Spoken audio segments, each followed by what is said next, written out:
Today I'm announcing the unsealing of a 3-count indictment, charging Sean Combs with racketeering conspiracy, sex trafficking, interstate transportation for prostitution. The indictment alleges that between at least 2008 and the present, Combs abused, threatened, and coerced victims to fulfill his sexual desires, protect his reputation, and conceal his conduct. As alleged in the indictment, to carry out this conduct, Sean Combs led and participated in a racketeering conspiracy that used the business empire he controlled to carry out criminal activity, including sex trafficking, forced labor, kidnapping, arson, bribery, and the obstruction of justice. Let me say a little bit more about the charges. The indictment alleges that Combs abused and exploited women and other people for years, and in a variety of ways. As alleged, Combs used force, threats of force, and coercion to cause victims to engage in extended sexual performances with male commercial sex workers, some of whom he transported or caused to be transported over state lines. Combs allegedly planned and controlled the sex performances, which he called freak-offs, and he often electronically recorded them. The freak-offs sometimes lasted days at a time, involved multiple commercial sex workers, and often involved a variety of narcotics, such as ketamine, ecstasy, and GHB, which Combs distributed to the victims to keep them obedient and compliant. As alleged, when Combs didn't get his way, he was violent, and he subjected victims to physical, emotional, and verbal abuse so that they would participate in the freak-offs, and that Combs hit, kicked, threw objects at, and dragged victims, at times by their hair. On one occasion in March of 2016, that conduct was captured on video and later reported in the media. Specifically, Combs kicked, dragged, and threw a vase at a victim in a Los Angeles hotel when the victim was attempting to flee. As alleged, these assaults often resulted in injuries to the victims, which took days or weeks to heal. In addition to the violence, the indictment alleges that Combs threatened and coerced victims to get them to participate in the freak-offs. He used the embarrassing and sensitive recordings he made of the freak-offs as collateral against the victims. And the indictment alleges that he maintained control over the victims in several ways, including by giving them drugs, by giving and threatening to take away financial support or housing, by promising them career opportunities, by monitoring their whereabouts, and even by dictating their physical appearance. Because of all of this, the indictment alleges that the victims did not believe they could refuse Combs without risking their security or facing more abuse. The indictment also alleges other acts of violence undertaken by Combs and others, including violence against witnesses to his abuse, kidnapping, and arson. The indictment alleges that on more than one occasion, Combs carried or brandished fire. In a world where secrets rarely stay buried, the latest revelation from the FBI has sent shockwaves through Hollywood. This is not just another tabloid headline. It's a scandal that could redefine how we see some of the most celebrated stars. Next tonight here, new and disturbing accusations against Sean Diddy Combs. A Texas attorney tonight says he now represents 120 alleged victims, men and women, whose allegations span more than 30 years.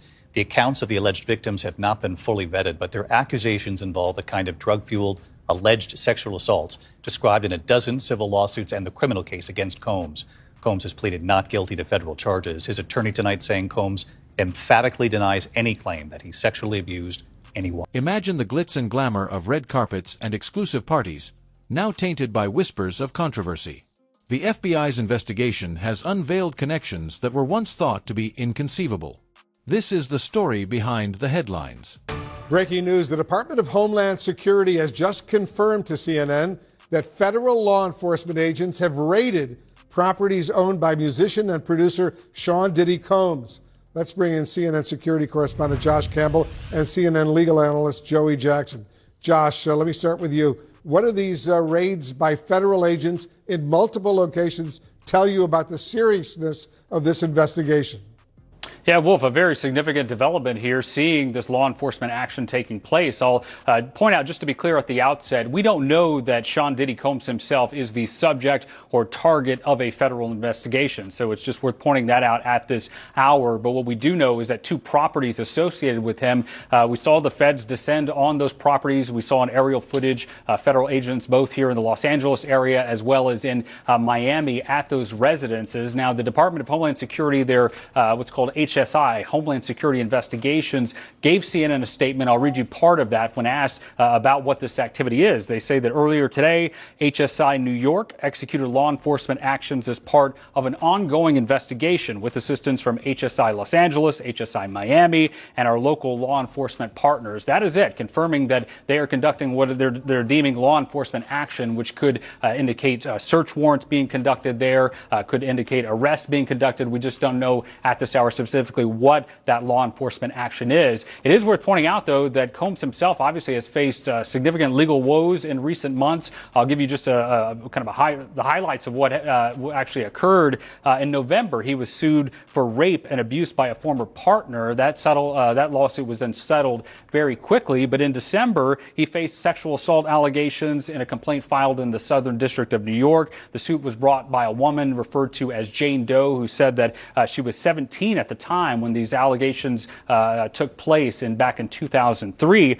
He was accused of sex trafficking and gang rape, among other allegations, also in that suit naming two of his associates. Of course, Combs denied any wrongdoing there. And then just last month, a former employee of Combs filed a suit also in the state of New York, accusing him of sexual assault, of sexual harassment, and, quote, grooming. That former employee stated that he had worked for Combs between 2022 and 2023. Among those allegations, this former employee, a male employee, said that Combs did not compensate him for his music production work and forced him to procure and interact with sex workers, threatened him with serving alcoholic beverages laced with drugs to guests at parties at Combs' home. And then Combs' son, Justin Combs, was also accused of soliciting prostitutes and underage girls at his father's homes. Again, the Combs have denied any wrongdoing, but just a series of allegations that we've seen taking place. Final point, Wolf, I'll note is that while we don't know the specific allegations or why the feds are at these residences, it is worth pointing out the agency that is conducting this law enforcement activity. It's not the FBI, it's not the DEA or the ATF. This is HSI, Homeland Security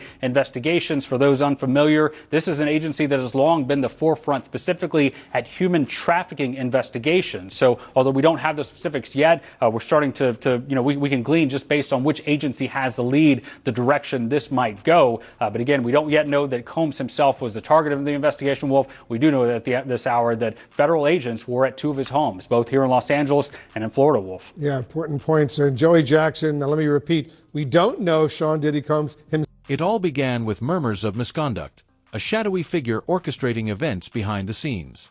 But as the investigation deepened, the names emerging from the shadows weren't just surprising, they were explosive. It's not good if your homes are actually being raided.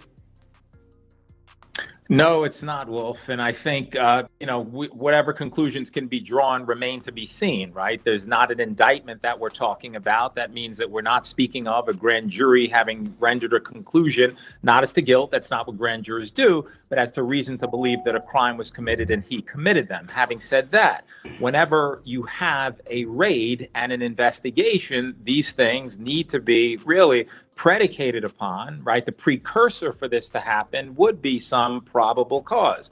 What is that probable cause? We don't know. But let's go back to what Josh Campbell talked about, which are those various lawsuits. Now, lawsuits are civil actions in nature. They're not criminal at all. But what they do is they give authorities some guidelines and guideposts with respect to alleged conduct that was engaged in, with regard to who it was engaged in, what activities there were, what it involved. And so that, if there's an investigation, could serve as a source of plentiful information. That information could be further investigated, right, by certainly this Homeland Security Agency. And as a result of that, they can work with their local law enforcement partners. What does that mean?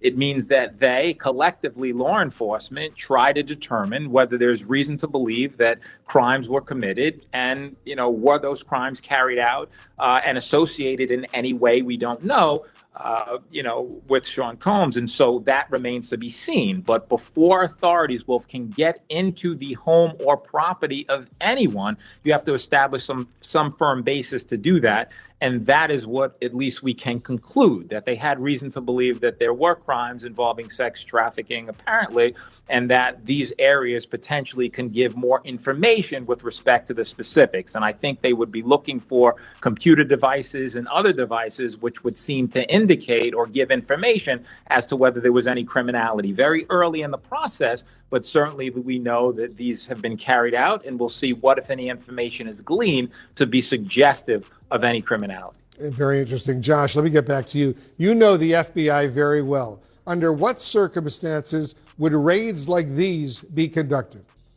Well, this would require, if it is indeed a search that's being conducted, it would require federal officers, in this case with Homeland Security investigations, going to a judge and seeking a warrant, indicating that we believe that evidence of a crime could be located in these residences. And then this third party, an independent judge, has to approve that warrant. And then you see take place what's happening now on our screen. I particularly want to focus on, you see that large RV-looking vehicle there. This is the mobile command post that federal agencies will send whenever they're going to be somewhere, likely for a long time. I mean, if you look at these residences, we're talking about very large estates. And so, as Joey was mentioning, something as simple as a thumb drive or anywhere where electronic media could be stored, if it's on that warrant, authorities can search that residence top to bottom, looking for any type of device, any type of... Among the names revealed are some of Hollywood's most revered icons.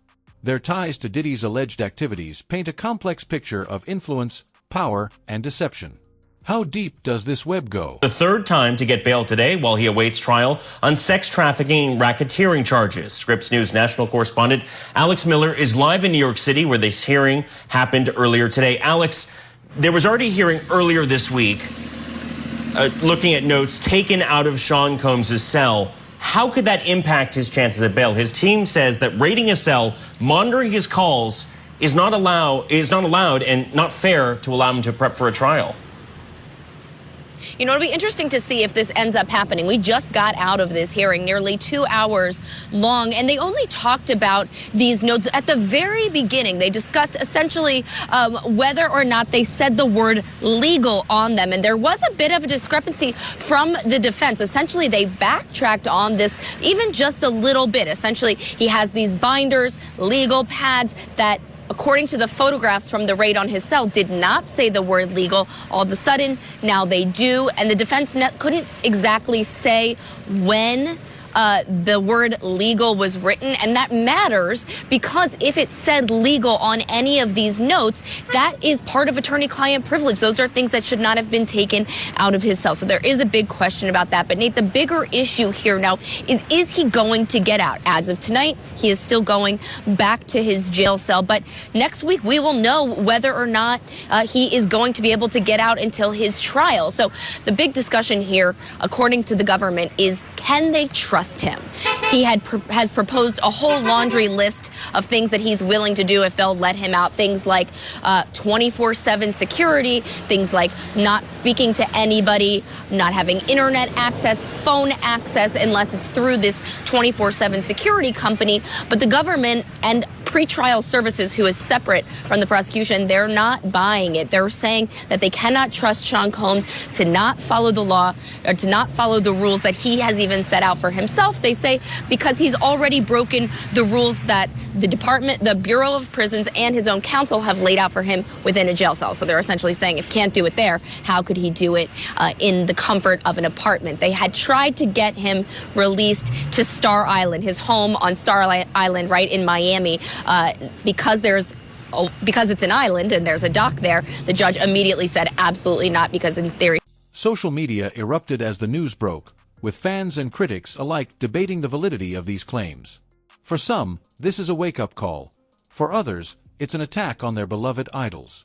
Is bringing him to an Upper East Side apartment, a 3-bedroom apartment where they say they would have 2 security guards inside of his apartment at all times, 1 downstairs. Again, the judge has not really said whether or not he is keen on this. He didn't really disclose if he's leaning one way or another, but he did ask a lot of questions about what that would look like. Again, the government not buying it, as well as pretrial services, which is the organization, the department that would have to make sure that everything was on the up and up.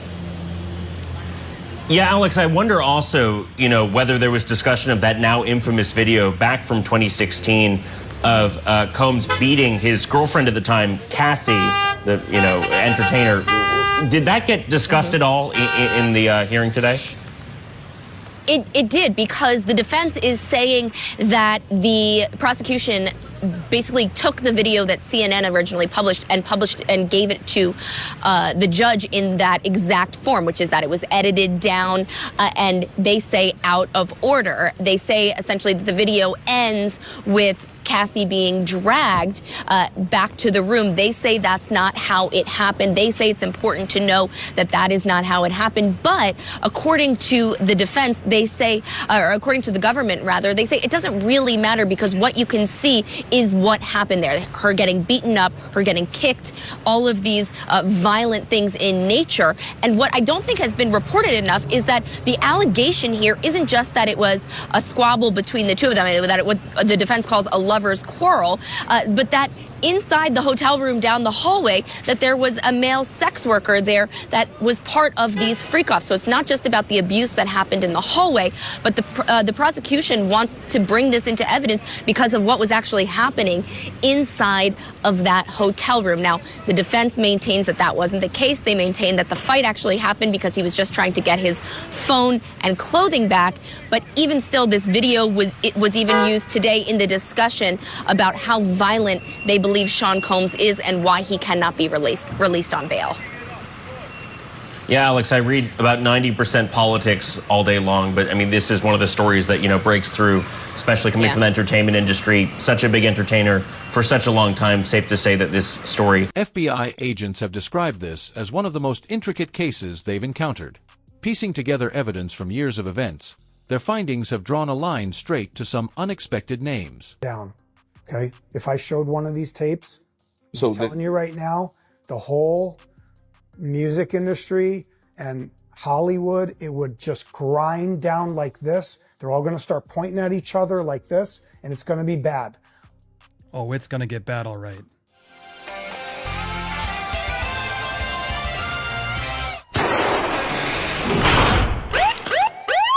Welcome to Popcorn Planet, Diddygate coverage. I'm Andy Signor, and there's been a lot of talk about this alleged memoir from Kim Porter.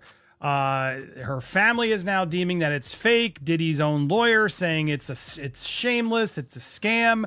Amazon has actually pulled it because of Sean Combs' kids saying that it's fake. But now the author has gone and broken his silence and done an interview with The Art of the Dialogue.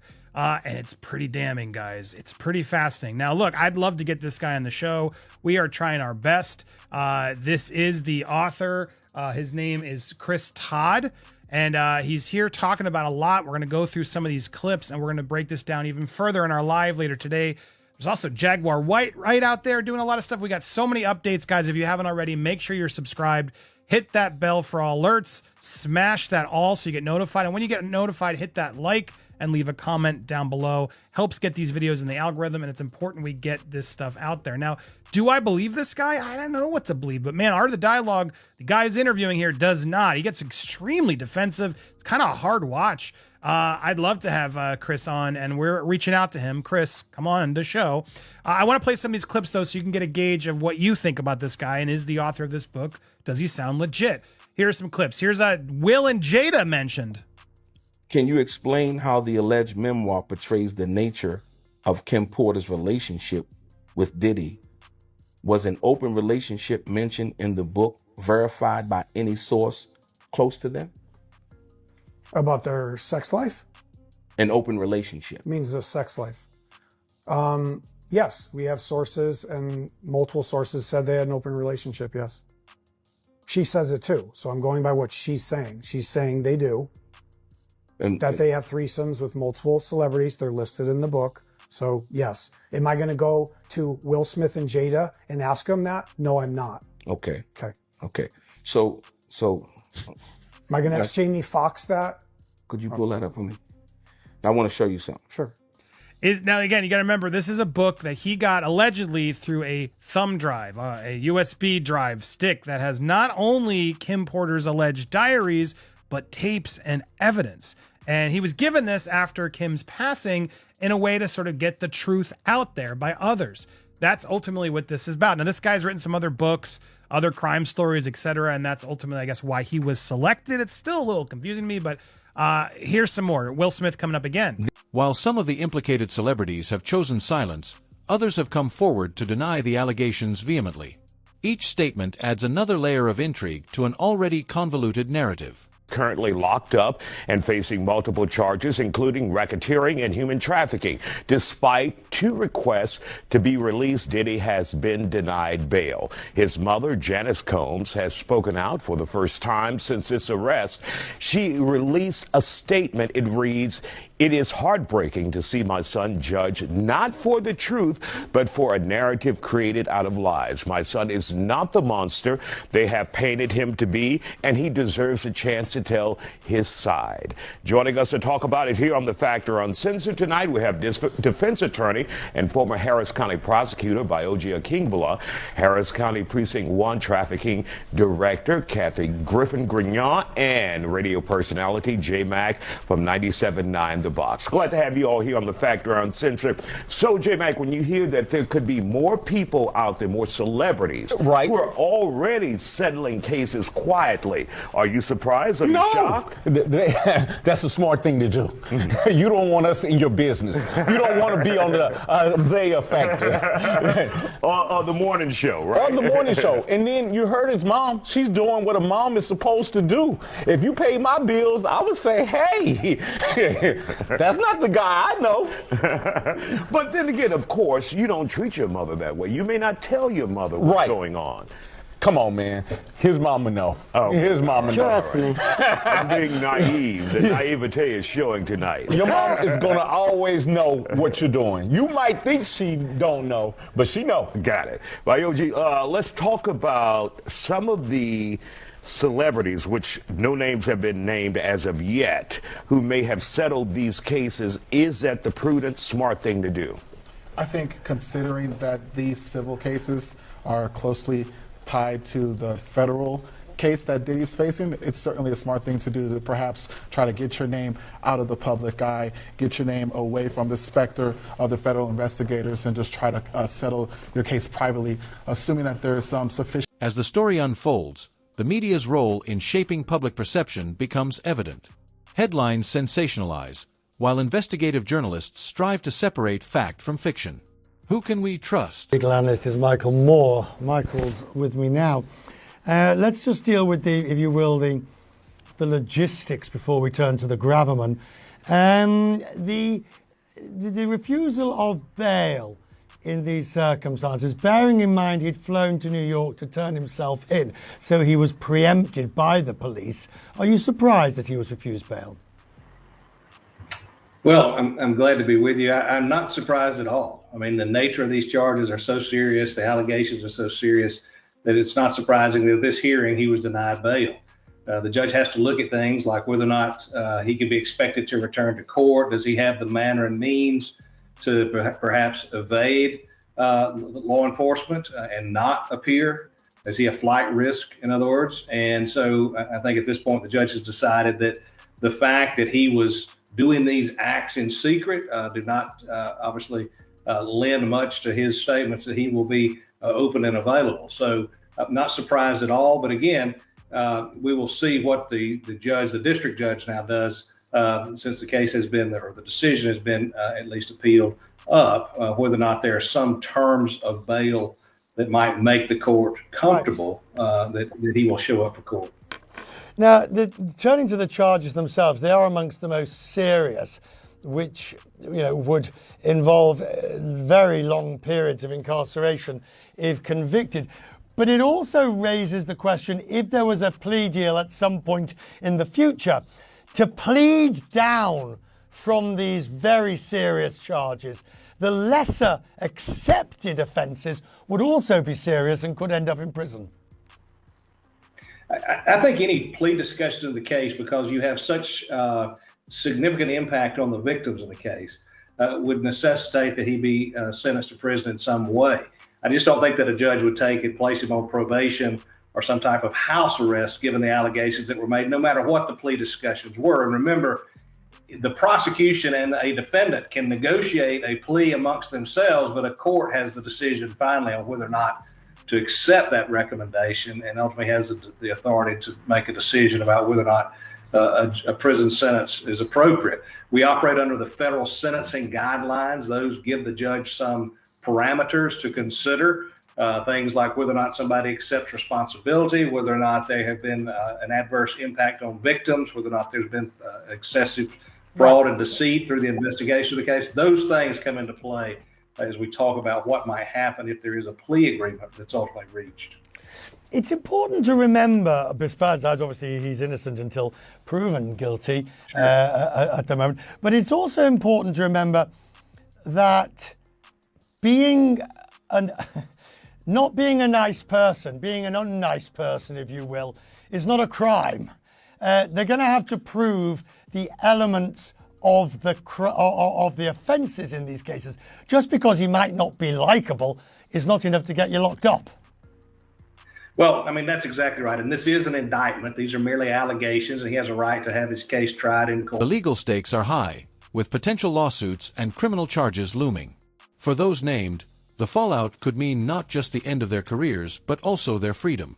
Prove that he's guilty beyond a reasonable doubt. The indictment, the allegations, we heard from the United States Attorney in New York, these are sordid details. They are particularly troubling as it relates to whether or not the allegations are true, on whether or not certain people, victims in the case, were given drugs at the time to get them to do these sex acts, whether or not there's been some effort to blackmail or extort or silence victims in the case by the use of videotaped, and to call it pornography would probably be too nice. I would just say dark type of pornography, it sounds like. These are things that a judge is going to have to consider as we go forward. Finally, back to the logistics, if you will. He was prepared to turn himself in today, so we understand. The arrest removed from him the almost right to bail. Since I was going to turn myself in, I'm entitled to bail if I'd had turned myself in. By arresting him, the prosecution removed that possibility. Well, they certainly removed the argument for him to make that he had turned himself in. It's mighty hard to, when you fly into town on a jet and you're there, to argue that there's no possible way you could be a flight risk. And that's one of the things the judge would consider. Another thing would be the nature of the charges, the allegations that were made. They spanned a long period of time. There were efforts to influence witnesses, it sounds like. At least that's been an allegation that has been made. These are all things that get put into that decision. The fact that he just would have turned himself in, that would have been in his favor. But there are so many other factors at play that it wouldn't have surprised me to see a court dig into those a little bit in making a decision on whether bail would be appropriate. And at this stage, a judge has determined that bail is not appropriate. He has a right, and has done apparently so, to appeal that decision and have another hearing on it. At that time, his lawyers will have a chance to make these arguments about the efforts that he was making to cooperate and to get there. The term cooperation, frankly, sometimes gets to be a little loosey-goosey, depending on who's the one suing you. Would they typically require a non-disclosure agreement to be signed once they settle it with the plaintiff or the victim in this case? If I was an attorney representing one of these individuals accused, I would certainly request for that before agreeing to any out-of-court settlement. Otherwise, it kind of takes away the point of doing it out of court. It's going to end up being public. I might as well continue to fight the allegations. And sometimes, Catherine, when you're a victim in human trafficking or sex crimes like this, money can't always satisfy you. And do you foresee any of these individuals, whether it's men or women, coming forward later, even though they've signed the NDA, even though they've been paid, saying, look, it was me and this is who did it? Well, after you get paid, right? Okay, and you done spent that money, and then you got to take care of the I, the R, and the S, who are real pimps, then they're gonna talk. you know, what's done in the dark comes to the light. And who? I know you don't have a 50-foot bed in your backyard, do you?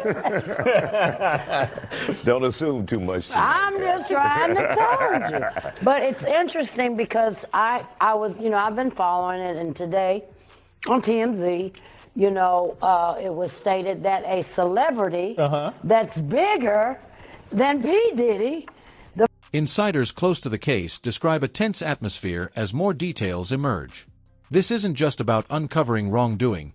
It's about dismantling a system of secrecy that has protected the powerful for decades. She says she's on the phone with you, and that Sean's on the phone with you, Will, and that he's talking about this. Do you think he's going to admit that that really happened? Right now, with everything that's going on with Sean Combs and all these celebrities are silent right now, do you really think he's going to talk to me? Do you think he's going to admit to that?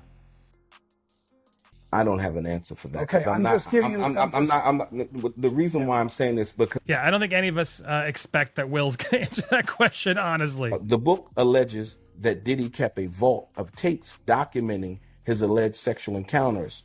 Was there any hard evidence that such a vault existed? The sources say there was a vault that existed, yes, and some of the tapes were flown out of the country on a private jet. I paused for effect because a vault did exist, according to his sources, and those tapes that were in the vault were flown to other countries. That's from the sources directly, so I have to believe them. And this not have to, but right. I have no way. How am I going to? You see how that you run it that you have. Do you expect me to go in the safe at his house? No. I'm a shot. No. What I'm asking you is, like I said once again, because you're the guy who's spearheading this thing that allegedly comes from Kim. So me asking the questions, I'm like a can of spray paint.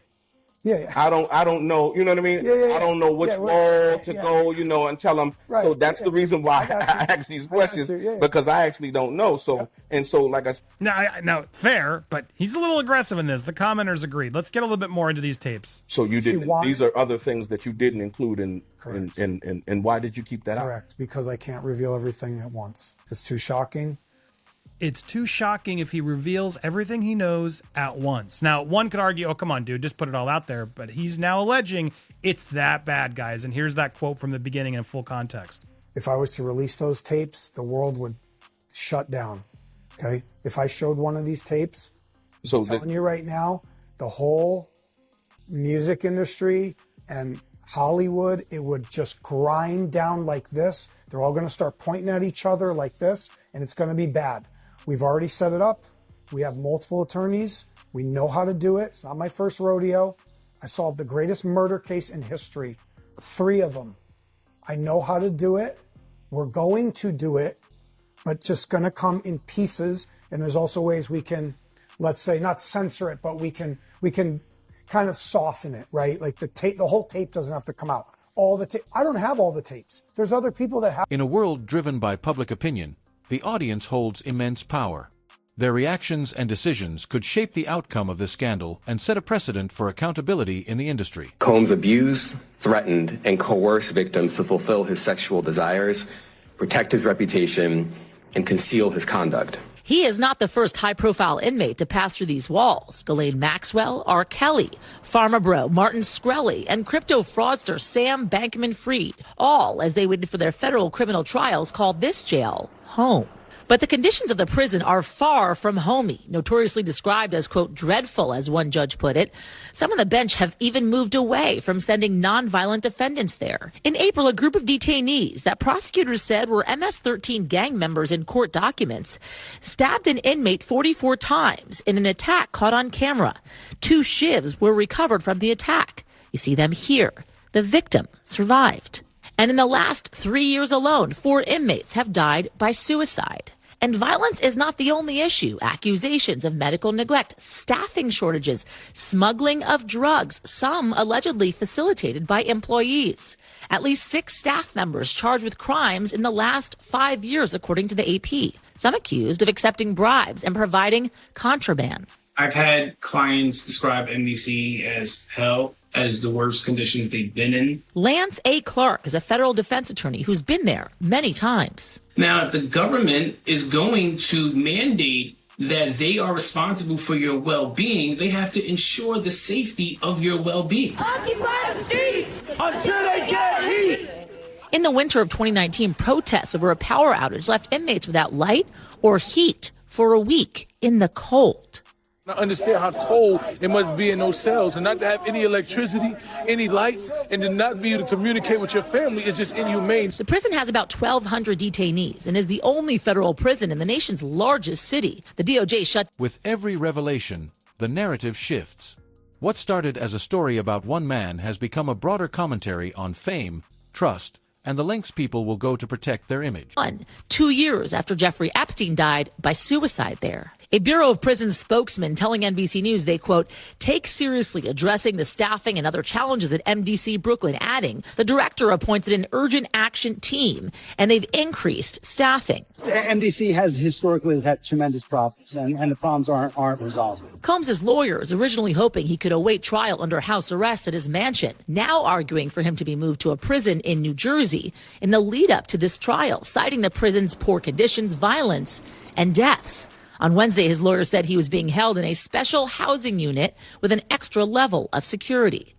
Yasmin's back with us now. So what is next? Is he going to be in jail in this facility until the trial begins? Is there a chance he could, get moved earlier than that?